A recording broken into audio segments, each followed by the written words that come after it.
The crushing weight of public humiliation should have broken me that night as the champagne dripped from my expensive suit onto the marble floor of the Waldorf Astoria.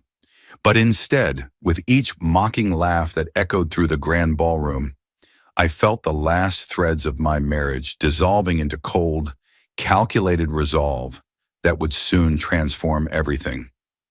"Ethan, why are you even here?" Victoria's voice cut through the ambient chatter of the gala, her crimson lips barely moving as she smiled for the cameras. My wife of 7 years, resplendent in her designer gown that cost more than what most people earned in a month, stood beside me like a stranger, her body language clearly communicating her discomfort at my presence. The air between us crackled with tension only we could feel, though several nearby guests had already noticed her dismissive glances in my direction. "I wanted to support you on your big night," I replied quietly, adjusting my tie. It wasn't a designer label like hers, just a simple charcoal suit that felt suddenly inadequate under the crystal chandeliers that bathed Manhattan's business elite in flattering golden light. The champagne in my hand remained untouched. I needed my wits about me tonight. Victoria's eyes narrowed slightly, her perfect smile never faltering for the benefit of potential investors hovering nearby. "Support? That's rich coming from you. Just try not to embarrass me tonight. This deal means everything. The culmination of years of sacrifice and strategic planning that you've never understood or appreciated." I nodded, swallowing the familiar bitter pill of her disdain, the taste of it acrid and stale after years of similar comments. Victoria Hale, celebrated CEO of Hale & Co., one of New York's fastest-growing design corporations, had always seen me as her greatest liability, just an engineer who lacked vision, ambition, the killer instinct she so prized in her cutthroat world of corporate design and architecture. If only she knew the truth that lay beneath the facade of our increasingly hollow marriage. The ballroom glittered with New York's business royalty, gathered to witness the signing of a historic $550 million partnership between Hale & Cummers and Titan Developments. Victoria's crowning achievement after years of relentless climbing, stepping on competitors, colleagues, and ultimately, her own husband. I watched her work the room with practiced precision, her laughter ringing hollow, her eyes constantly scanning for more important connections than the ones she had pledged herself to 7 years ago. "Ladies and gentlemen," the MC announced through the sophisticated sound system, his voice reverberating against the ornate ceiling, "please welcome to the stage the visionary behind tonight's historic partnership, Victoria Hale." Applause erupted as Victoria ascended the steps, her midnight blue gown shimmering under the spotlights like a constellation pulled down from the night sky. I clapped along with everyone else, positioning myself near the edge of the crowd, observing the performance I had seen countless times before. The humble beginnings narrative she had crafted so carefully, omitting the considerable financial support and connections I had provided through channels she never bothered to investigate. "Thank you all for being here tonight," Victoria began, her voice smooth as polished marble.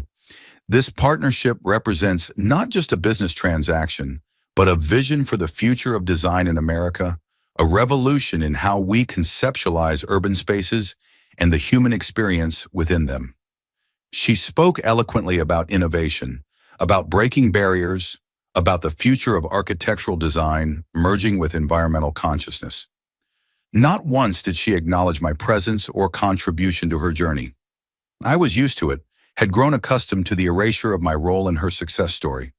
The familiar ache of disappointment had long since dulled to a numb acceptance. "And I must thank my extraordinary team, without whom none of this would be possible," she continued, gesturing toward her executives in the front row, each one dressed in designer clothes purchased with salaries inflated by projects I had quietly steered toward Hale & Co. through my network. Someone nudged me forward. "She's talking about you too, man. You should be up there with your wife on her big night," a well-meaning stranger whispered, unaware of the complex reality behind our marriage. I shook my head but found myself pushed toward the stage anyway by guests who assumed I should be sharing this moment of triumph. Victoria's eyes widened almost imperceptibly as I approached, a flash of panic quickly disguised behind her professional smile. The room quieted as I stepped onto the platform beside her, the sudden silence amplifying the sound of my footsteps across the polished stage. Ah, and here's my husband, everyone, she announced with a brittle laugh that sent warning signals to those who knew her well. Ethan likes to show up for the champagne and celebration after all the hard work is done. Don't you, darling? Nervous chuckles rippled through the audience. I remained silent, watching her carefully, noting the slight flush creeping up her neck. Not from embarrassment, but from anger at my unexpected intrusion into her carefully choreographed moment.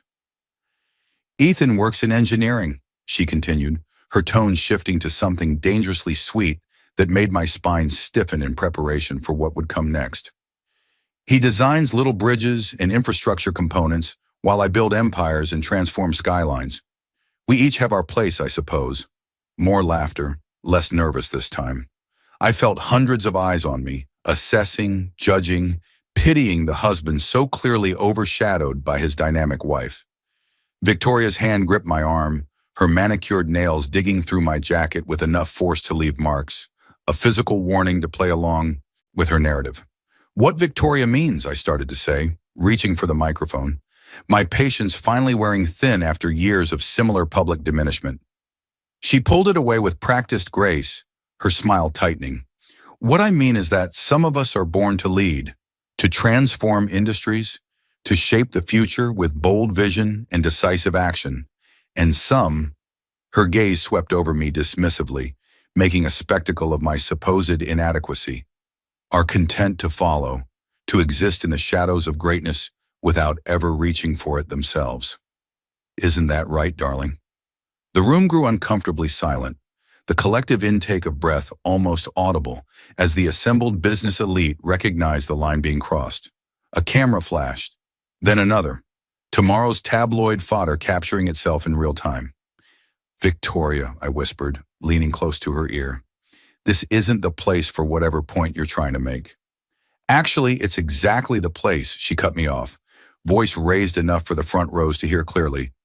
Everyone here understands ambition, vision, taking risks to achieve greatness, everything you've avoided your entire life while I dragged us both toward success despite your constant caution and limitation.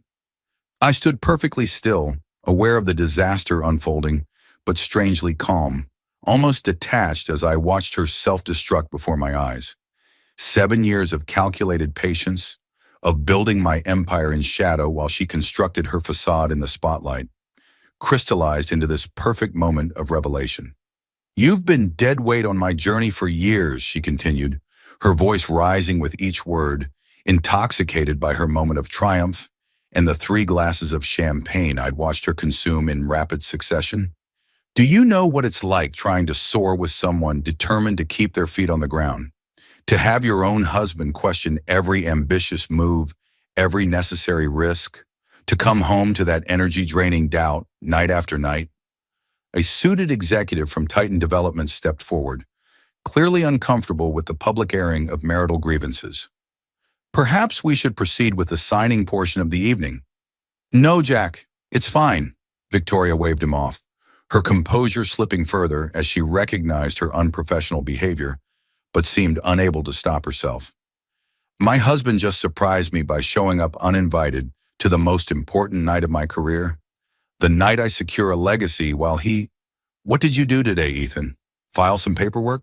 Check some calculations on another forgettable project no one will ever associate with your name? The crowd shifted uncomfortably, conversations rising to cover the awkwardness. Phones were raised, recording. Tomorrow's business news taking shape in real time, a career-defining moment transforming before their eyes into a career-threatening spectacle.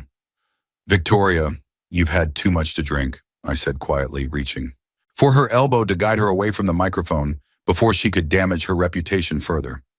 She jerked away, losing balance slightly, champagne sloshing in her glass and spilling onto the sleeve of her couture gown. Don't touch me. Don't you dare try to control this moment like you try to control everything else with your quiet disapproval and practical concerns. I'm not trying to control anything. I maintain my calm exterior while inwardly counting down to the culmination of years of planning. I'm trying to help you save face before you say something you'll regret tomorrow. Really? Because that's your specialty, isn't it? Controlling through mediocrity, making me feel guilty for having ambitions beyond a subdivision in Connecticut and a sensible investment portfolio, for wanting more than your precious moderation in all things.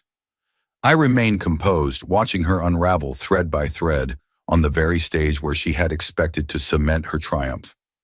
The symmetry was almost poetic. "You know what?" She raised her voice, addressing the crowd now, too far gone in her champagne-fueled resentment to recognize the career suicide she was committing. "This man has been the biggest obstacle to my success since the day we met, always questioning, always doubting, always reminding me of limitations and practicalities when I needed support and belief." The Titan executive stepped forward again, desperation evident in his expression. "Mrs. Hale, perhaps we should take a brief intermission before the signing." "It's Ms. Hale professionally," she snapped, her eyes never leaving mine as years of suppressed resentment found their outlet. "You want to know the truth, Ethan? I've succeeded despite you, not because of you. Every milestone, every achievement came from my vision, my determination, my willingness to take risks while you counseled caution and restraint. And then it happened. The moment that would be replayed on business channels, social media, and gossip sites for weeks to come. Victoria, in her rage and triumph, lifted her champagne glass and deliberately poured its contents directly onto my chest. "There," she said as the golden liquid soaked through my shirt and expensive jacket. "Now you can leave. Go back to your safe, small life and leave the real achievements to those with the courage to claim them." The gasps were audible throughout the ballroom. Cameras flashed frantically. I stood motionless, champagne dripping from my chin onto my ruined shirt, my eyes locked with hers in perfect stillness. For the first time that evening, I smiled. The small, knowing smile seemed to unnerve her more than any reaction she'd anticipated. She took a half step back, sudden uncertainty clouding her expression as something in my demeanor finally penetrated her anger. "Congratulations on your deal, Victoria," I said quietly, my voice somehow carrying through the silent room. "I hope it's everything you believe it to be." I stepped off the stage, walking slowly through the parted crowd. No one stopped me. No one spoke. I felt their gazes, pitying, curious, embarrassed. But I walked with my shoulders straight, my pace unhurried, leaving a trail of champagne droplets across the imported marble floor. Outside, the night air hit my damp shirt, sending a chill down my spine that had nothing to do with temperature. I didn't call for the valet to retrieve my modest car, parked among the Bentleys and Maseratis. Instead, I walked half a block to where Marcus, my most trusted employee, waited with the vehicle Victoria had never seen. "Everything go as expected, sir?" he asked, opening the door to the black Cadillac with tinted windows that cost more than Victoria thought I earned in a year. "Exactly as expected," I replied, sliding into the back seat. I pulled out my phone and dialed a number I rarely used, reserved for contingencies such as tonight. "It's time," I said when the line connected. She made her choice. Execute everything as planned. No hesitation, no mercy. I ended the call and leaned back against the hand-stitched leather seat, closing my eyes briefly. 7 years of marriage, 3 years of meticulous planning, one night to change everything. "Where to, sir?" Marcus asked, his eyes meeting mine in the rearview mirror, with understanding that came from years of loyal service. "The tower," I replied. "I need to be there when it happens." As the car pulled away from the curb, I didn't look back at the glittering hotel where Victoria was about to experience the beginning of her spectacular downfall. I didn't need to. I'd orchestrated every detail of what would follow with the precision of the engineer she so casually dismissed. What Victoria never understood, what no one in her social circle understood, was that my quietness wasn't weakness. My patience wasn't complacency. My careful planning wasn't lack of ambition. And my engineering background wasn't limited to little bridges, but extended to the careful construction of corporate empires that operated in shadow. The Grayson Holdings building stood dark against the night sky, its upper floors invisible in the low clouds that shrouded Manhattan. Marcus pulled into the private underground garage, and I took the express elevator to the 87th floor, a penthouse office that occupied the entire level, though I rarely used it, preferring to work from my more modest satellite offices where I could maintain the facade Victoria had never bothered to question.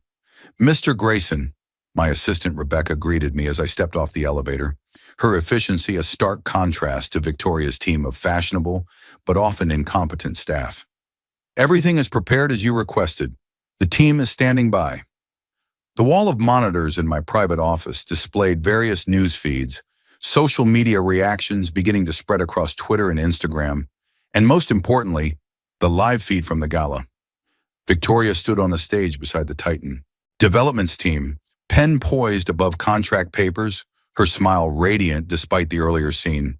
She believed she'd weathered the storm of her outburst, that tomorrow's headlines about her treatment of her husband would be overshadowed by the magnitude of her deal. She was catastrophically wrong.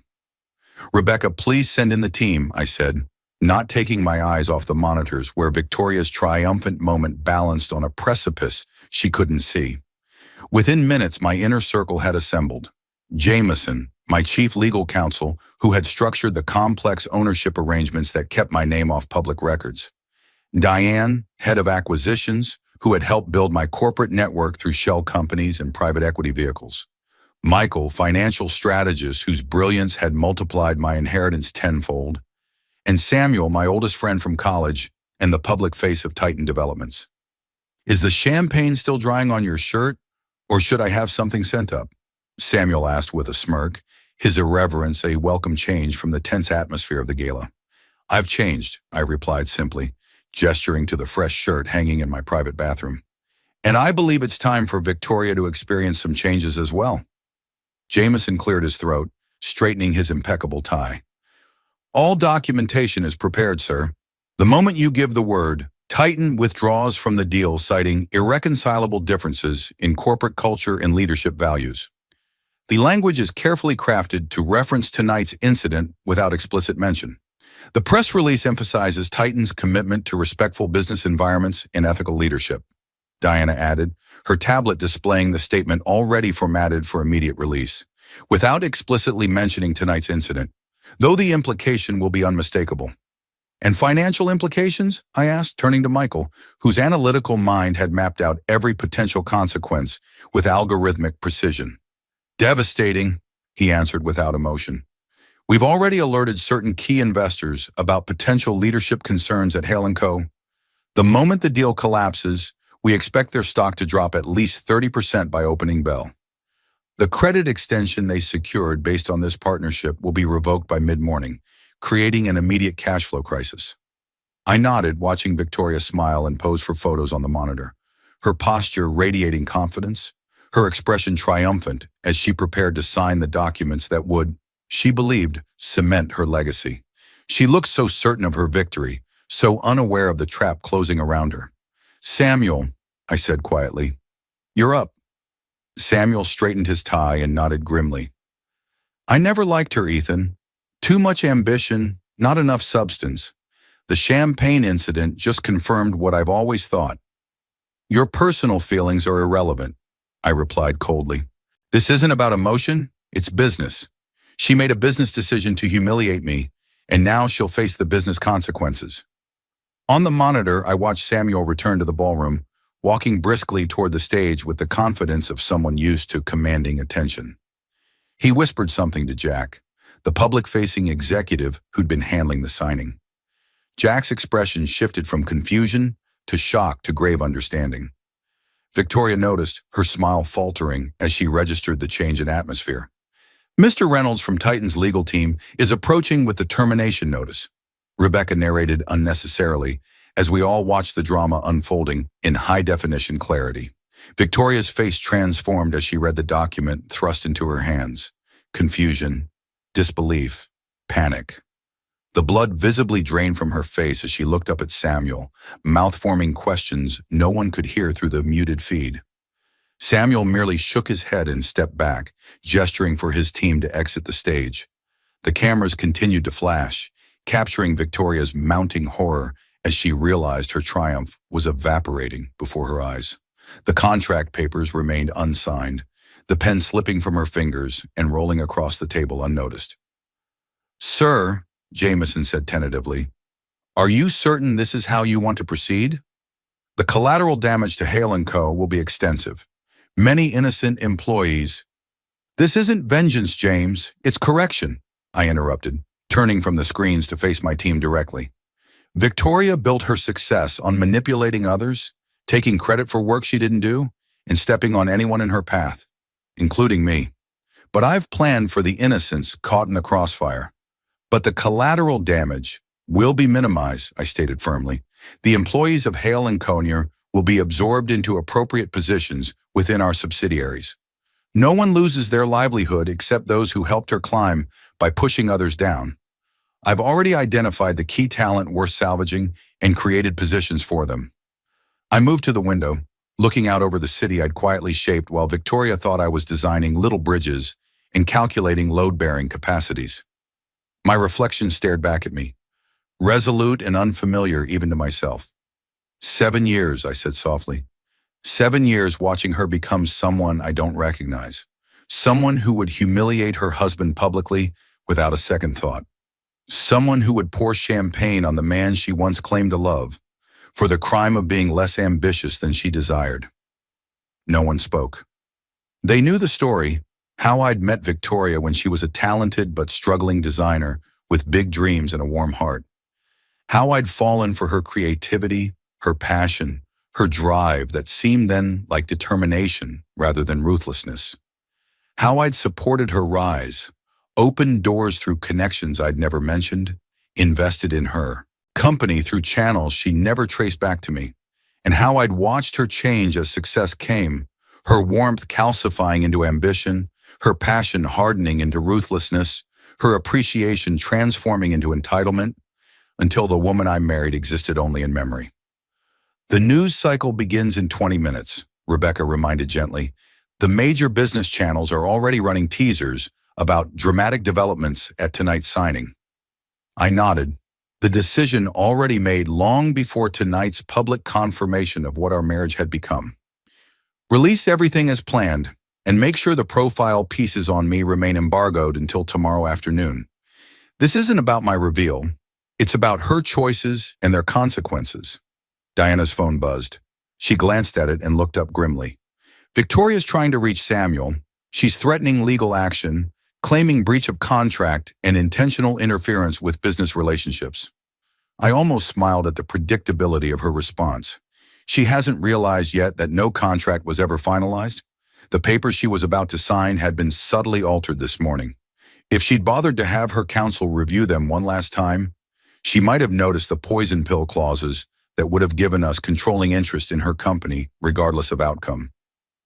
She's calling her board members, Michael reported, monitoring another feed on his tablet. They're not answering? Not a single one has picked up after multiple attempts. Of course not, I replied. They're all receiving detailed reports of financial irregularities in her expense accounts right about now. Nothing criminal, Victoria's too careful for that, but certainly questionable enough to warrant distancing themselves from her leadership during an investigation.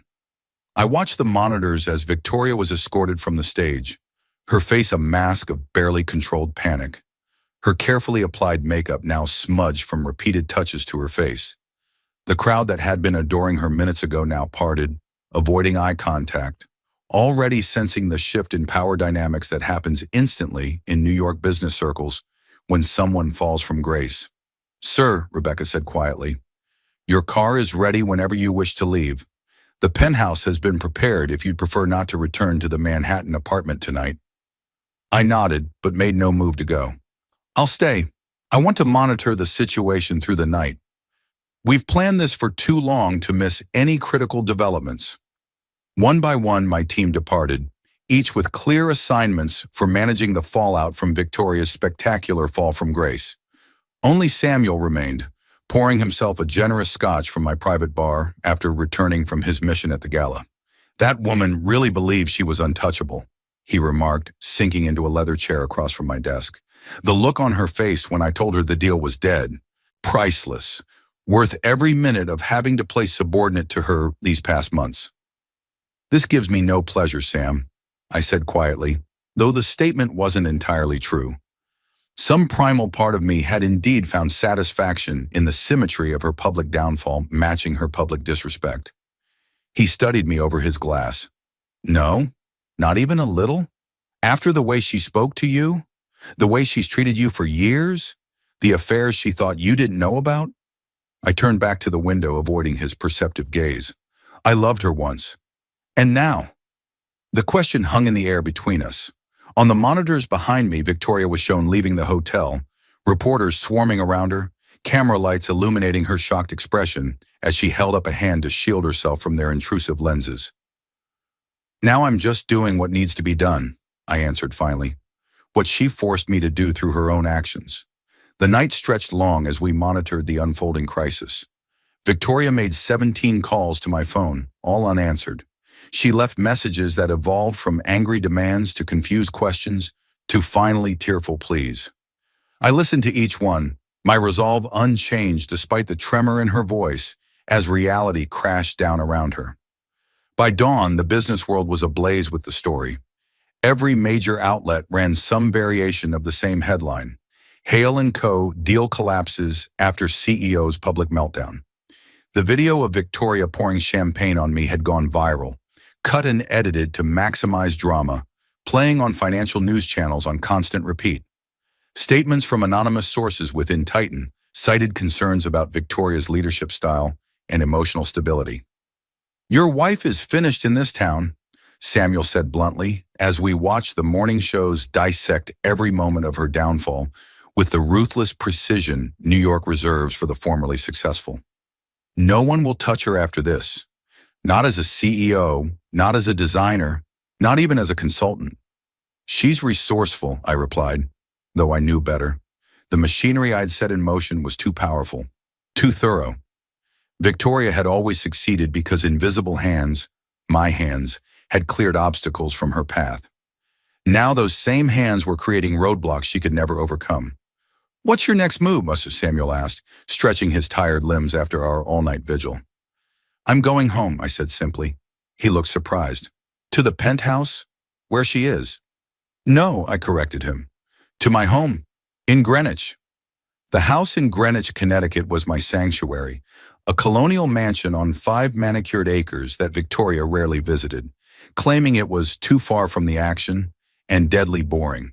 She preferred our Manhattan penthouse, closer to the social world she craved and the business contacts she cultivated. What she never knew was that the Greenwich property housed my actual operational base, the nerve center of Grayson Holdings and its dozen subsidiary companies, including Titan Developments. As Marcus drove me through the morning traffic, I finally listened to Victoria's latest voicemail, her once confident voice now ragged with exhaustion and fear. "Ethan," her voice was raw, barely recognizable. "Please call me back. Something's happened with the deal. Everything's falling apart. I need you. I need your help." A pause, then softer. "I'm sorry about last night. I was stressed and drunk, and please just call me. I don't understand what's happening." Too little. Too late. The woman who'd poured champagne on me and called me an obstacle to her success now wanted my help navigating the crisis I had engineered with mathematical precision. The irony wasn't lost on me as I deleted the message and turned off my phone. The Greenwich house stood silent among ancient oak trees, its colonial architecture a stark contrast to the ultra-modern penthouse Victoria had insisted on buying at 3 times its actual value for the prestige of the address. I dismissed Marcus and walked the stone path to the front door alone, breathing in the cool morning air, scented with the roses my gardener maintained with obsessive care. Inside, everything was exactly as I'd left it weeks ago. Victoria hadn't been here since Christmas, and even then she'd spent most of the time on conference calls, counting the hours until we could return to the city where she felt alive and important. I went straight to my study and activated the security system that transformed the room. Bookshelves slid aside, revealing additional monitors and communication systems. The simple antique desk revolved, replacing itself with a larger workstation equipped with everything I needed to run my empire remotely.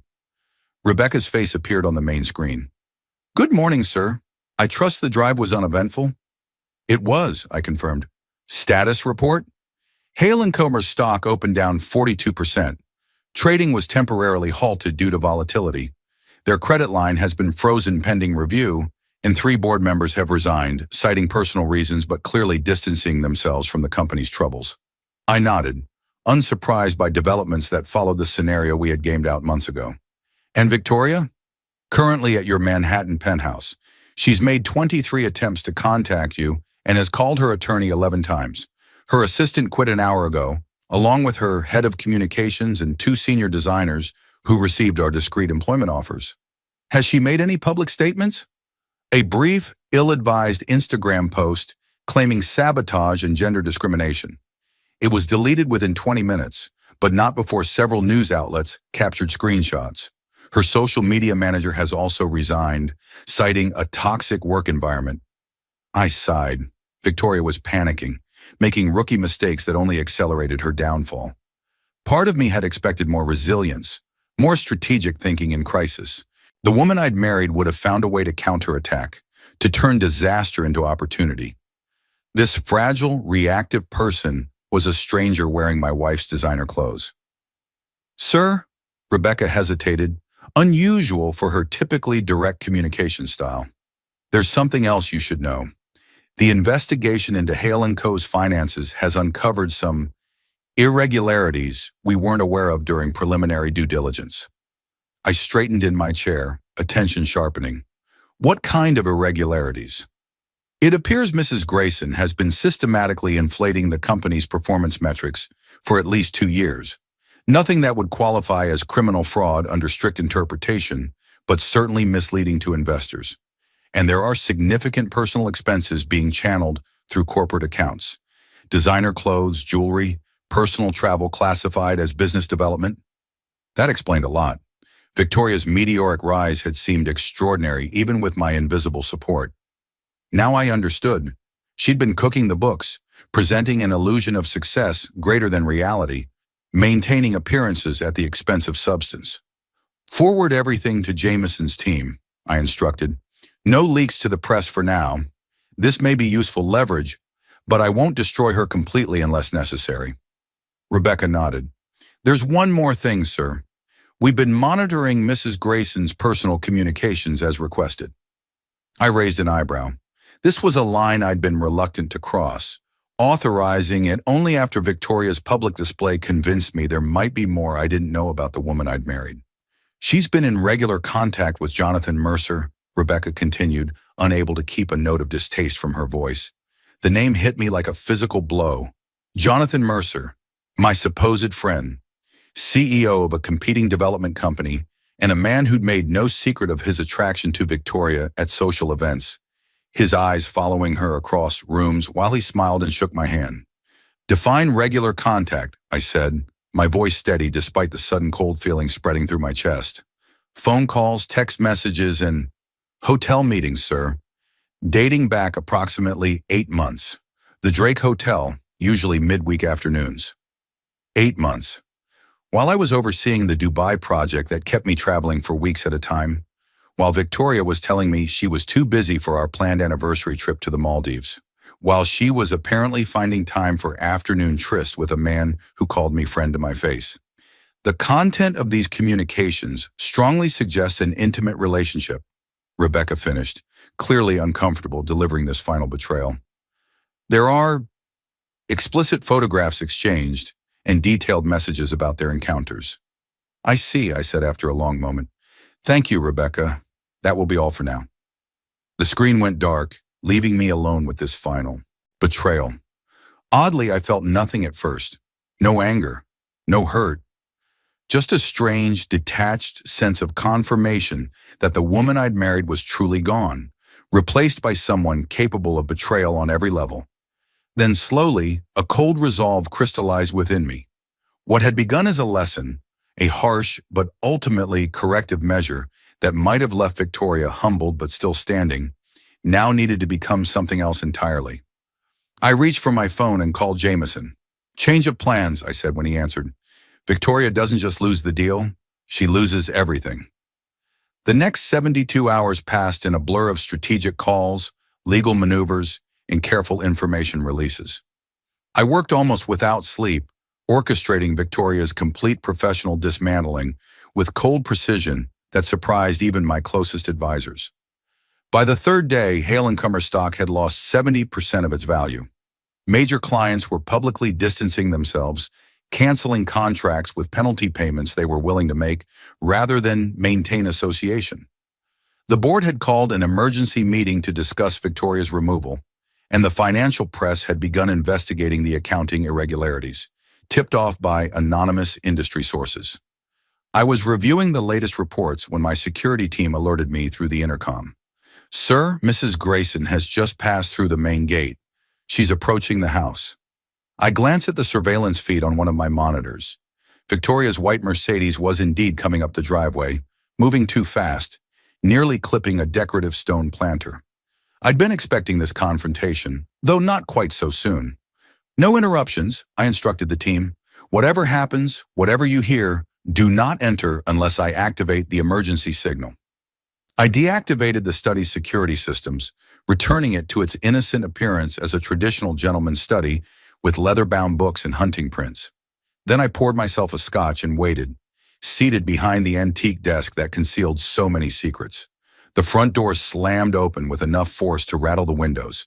Victoria's heels clicked rapidly across the marble foyer, the sound growing louder as she approached my sanctuary.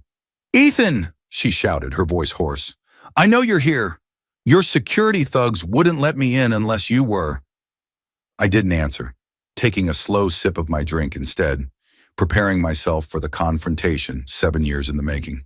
She found me moments later, bursting into the study with wild eyes and disheveled hair, so unlike her usual perfectly coiffed appearance that cultivated effortless elegance. Her designer outfit was wrinkled, her makeup smudged as if she'd been crying and hastily tried to repair the damage. The woman who never allowed herself to be seen less than perfect now stood before me, coming apart at the seams. "You," she said, stopping abruptly when she saw me sitting calmly behind my desk. "What have you done?" "Hello, Victoria," I replied evenly. "You look tired. Would you like a drink?" She stepped closer, her composure cracking further with each step. "Don't you dare! Don't you dare sit there looking so smug while my life falls apart around me." "Your life or just your career?" I asked, genuinely curious which she valued more. "They're the same thing," she cried, slamming her hands on my desk hard enough to knock over a crystal paperweight. "You know they're the same for me. Everything I've worked for, everything I've sacrificed for, is disintegrating. And somehow, it all leads back to you." I set my glass down carefully on a coaster. "How did you reach that conclusion?" "Because it's too coordinated, too precise." Victoria's voice rose hysterically as she paced the room like a caged animal. "The deal collapses the same night we had that scene. Then my investors pull out simultaneously. Then my board turns on me without warning. Then the press starts circling like vultures with information they shouldn't have. It's a takedown, not a coincidence." Her perception had always been one of her strengths, her ability to connect dots and see patterns that others missed. It had served her well in business, though never well enough to see through the careful construction of my separate life. "And what made you think I could orchestrate something of that magnitude?" I asked quietly. "I'm just an engineer who designs little bridges, remember? A man without vision or ambition, content to stay in my safe, small life while you soared?" Victoria's expression faltered, uncertainty creeping in for the first time as she studied my face more carefully. I don't know, but you're the only one who had reason to want me to fail. The only one with motive after what happened at the gala." "That's not true," I replied, standing slowly to equalize our positions. "You've made plenty of enemies on your way up, Victoria. People you stepped on, deals you stole, colleagues you undermined. The business world loves a success story, but it positively celebrates a spectacular fall." She shook her head frantically, blonde hair whipping around her face. No, this is different. This is personal. This is calculated. This is someone with resources and influence I can't even identify." "Like pouring champagne on your husband in front of hundreds of witnesses?" I countered, my voice still calm despite the accusation. "Was that not personal? Not calculated to diminish me publicly?" She flinched as if I'd slapped her. "I apologize for that. I called you dozens of times." "After your deal collapsed," I noted. "Not before. Not in the moment you made the choice to humiliate me. Only when you needed something from me did apologies suddenly matter." Victoria ran her hands through her hair. further disheveling it. What do you want from me, Ethan? Do you want me to beg? Fine, I'm begging. Please, please, make this. Stop. Whatever you're doing, however you're doing it, just make it stop. I'll do anything. I studied her dispassionately. The woman before me bore little resemblance to the confident, ambitious designer I'd fallen in love with, or even the cold, status-obsessed executive she'd become. This was someone broken, desperate, unrecognizable. It's too late, Victoria. What do you mean, too late? It's never too late. Her voice rose again, desperation making her grab my arm with surprising strength. We can fix this. I can apologize publicly, say I was under stress, blame it on medication, anything. Just help me salvage what's left. I walked to the window, disengaging from her grip to look out at the gardens Victoria had never appreciated despite their careful design and maintenance. Do you know what Grayson Holdings is? She blinked, thrown by the apparent non sequitur. What? Your little consulting firm? What does that have to do with anything? I turned back to her, my decision crystallizing in the face of her complete lack of awareness. Grayson Holdings is the parent company of Titan Developments. Victoria stared at me, uncomprehending at first. Then slowly, horrifying understanding dawned across her face as connections she should have made years ago finally aligned in her mind. No, she whispered. That's not possible. That can't be possible. It's not just possible, it's reality, I replied calmly. I own Titan through a series of shell corporations and investment vehicles specifically designed to keep my involvement private. I've owned it for 5 years. But that would mean... Her voice trailed off as the implications cascaded through her mind like falling dominoes. That would mean, I continued for her, that you were negotiating with my company for a partnership that I could approve or dissolve with a single word. That the deal you staked your reputation on was always in my control. That your greatest professional triumph was something I allowed you to pursue, knowing it could be taken away at any moment. Victoria sank into the nearest chair, her legs seemingly unable to support her any longer as the magnitude of her misunderstanding became clear. Why didn't you tell me? Why keep this secret for years? Would it have changed how you treated me? I asked simply. Would knowing my true financial position have made you respect me more? Or would you have just seen me as another asset to exploit? Another stepping stone on your path to whatever you imagine success to be? That's not fair, she protested weakly. I'm not that person. Aren't you? Tell me something, Victoria. How long have you been sleeping with Jonathan Mercer? Her head snapped up, eyes wide with shock that I possessed this most private betrayal. What? How did you? 8 months, I answered for her. While I was working in Dubai, flying back every other weekend to spend time with you. The same Jonathan who's been trying to undercut my projects for years, the same Jonathan who calls me friend while taking my wife to the Drake Hotel on Tuesday afternoons. Was he a good lover, Victoria? Or just a useful connection to another power player? It wasn't like that, she whispered, tears finally spilling down her cheeks and ruining what remained of her makeup. We were both lonely and you were always working, always distracted. I laughed humorlessly. Always working, yes I was. Building something substantial while you were building an illusion funded by creative accounting and my silent investment. Tell me, did Jonathan know he was sleeping with the wife of his biggest competitor? Or were you keeping my true position secret from him too? Victoria stared at me as if seeing me for the first time, the stranger revealed beneath the comfortable assumption of a simple engineer with limited ambitions. Who are you? I'm the man you married, I replied simply. The man you chose not to see because the reality didn't fit the narrative you preferred.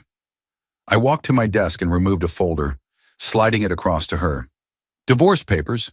My attorneys have already highlighted where you need to sign. Everything is quite straightforward. She made no move to take them. Ethan, please, we can work through this. I made mistakes. Terrible mistakes. But 7 years of marriage has to be worth something. We can get counseling, start over somewhere new. It was worth everything to me, I said quietly, until it wasn't. Until I watched you become someone who would betray me professionally and personally without hesitation or remorse. Until champagne dripping down my shirt in front of New York's elite. Victoria looked down at her hands, tears dripping onto her expensive manicure. creating smudges of the polish she'd chosen to match her outfit for tonight's triumph that never materialized. What happens to me after I sign these? Professionally, Hale & Co. will file for bankruptcy protection by the end of the month. Your board will terminate you tomorrow regardless of what happens here. Your reputation in the industry is compromised, to put it mildly. And personally, financially, I hesitated, then decided on honesty. The prenuptial agreement stands. You'll retain the penthouse and a settlement sufficient to maintain your lifestyle for several years, provided you live modestly. Your accounts at the major design houses have been closed to prevent further charges to the corporate accounts. My clothing allowance, she asked, almost childlike in her shock at the smallest of her losses. My standing reservations at Laurent's? Terminated along with the platinum cards that were being paid by Hale & Co., rather than our personal accounts, as you arranged without my knowledge. She looked around the study that had never interested her before, seeing it with new eyes now that she understood what it represented. And us? Is there any chance for reconciliation? Any path back from this precipice? No, I said, firmly. That ended the moment you decided I was an obstacle rather than a partner. The moment you chose advancement over respect. The moment champagne soaked my shirt on stage. Victoria nodded slowly, reaching for the folder with trembling hands. You planned all this so meticulously. The deal, the takedown, even having these papers ready. How long have you been waiting to destroy me, Ethan? I considered the question carefully, wanting to give her the truth she'd never offered me. I wasn't waiting to destroy you, Victoria. I was waiting for you to remember who we were together. When you poured that champagne on me, I finally accepted you never would. She opened the folder, staring blankly at the legal language that would end our marriage and finalize her fall from grace. I did love you once, you know, before everything got so complicated, before success changed me in ways I didn't even recognize until this moment. I know, I said softly. I remember that woman. I wish she was still here. Victoria signed the documents without further argument, her signature as elegant as ever despite her shaking hand. When she finished, she closed the folder and pushed it back across the desk, a symbolic surrender of the life she'd built and lost. What happens now? She asked, sounding utterly lost, a woman without direction for perhaps the first time since I'd known her. Now you leave, I replied simply. My driver will take you back to the city. Take some time to decide what you want your next chapter to look like. You're still talented, still capable, just perhaps not as CEO material. She stood, smoothing her rumpled clothes in an automatic gesture of composure. Will I see you again? No. Victoria nodded as if this was exactly the answer she'd expected. She walked to the door, then paused, looking back at me one last time, memorizing the face of the man she'd underestimated so catastrophically. For what it's worth, I am sorry, Ethan. Not just for the champagne, for everything, for becoming someone neither of us recognizes, for forgetting what mattered while chasing what glittered. I didn't respond. Some apologies come too late to matter, some wounds cut too deep to heal with mere words.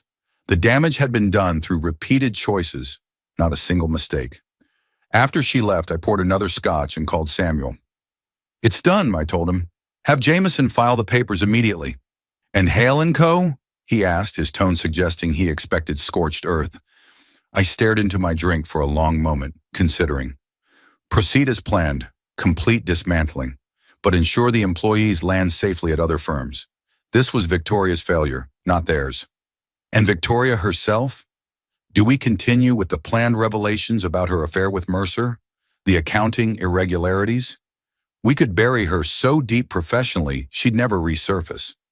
I considered the question.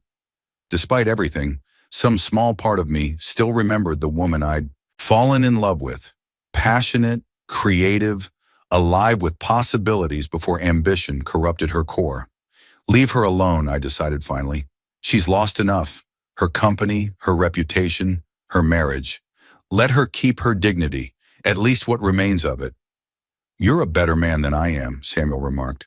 After what she did, both professionally and personally. This was never about revenge, I interrupted. It was about consequences, about correcting an imbalance. She's experienced those consequences now. There's no need to grind her into dust. After hanging up, I walked through the silent house to the back terrace overlooking the gardens. Victoria had always complained were too traditional, too understated for her taste. The sun was setting, painting the sky in shades of orange and purple that no designer could replicate, no matter their talent or resources. I thought about power, how Victoria had craved its appearance while I had quietly amassed its reality, how she had needed the world to see her success while I had been content to build mine in shadow, how her empire had been built on perception while mine rested on concrete foundations she'd never bothered to investigate. In the weeks that followed, I watched from a distance as Victoria attempted to rebuild some semblance of a life and career. Her efforts were predictably futile. Doors that once opened eagerly for her now remained firmly closed. The industry that had celebrated her now whispered about her fall. Former friends avoided her calls, afraid her misfortune might somehow be contagious in the superstitious world of New York business.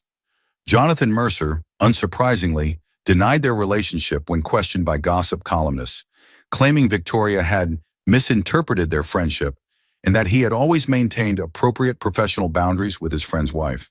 When his own company mysteriously lost 3 major contracts the following month, he never connected it to his betrayal of a man he'd underestimated as severely as Victoria had. The penthouse sold quickly, Victoria unable to maintain the astronomical monthly fees without her income. She moved to a much smaller apartment in Brooklyn, occasionally appearing at industry events where she was politely but firmly relegated to the periphery. A living cautionary tale of how quickly fortunes could change. I considered reaching out once or twice, some residual sense of responsibility, or perhaps nostalgia nagging at me during quiet moments, but each time I remembered her words on that fateful night. "You've been dead weight on my journey for years." Let her journey continue without me, finding its own level without my interference, positive or negative. 6 months after our divorce, I finally allowed the profile piece that business journalists had been clamoring for since the night of Victoria's public implosion and the subsequent revelations about my true position. The Wall Street Journal ran it under the headline, "The Silent Titan: How Ethan Grayson Built a Billion-Dollar Empire in Secret." The article detailed my methodical acquisition of companies, my innovation in sustainable development practices, and my preference for working behind the scenes while others took public credit. It mentioned my marriage to Victoria only briefly, noting that, despite his connection to one of New York's most visible design personalities, Grayson maintained his characteristic privacy throughout their relationship. The morning it was published, I received a text from an unknown number. "I never knew you at all, did I? Congratulations on your empire." V. I didn't respond. Some conversations are better left ended, some chapters better left closed. If you like this story, please click the hype button. This video deserves to be popular. Have a nice rest.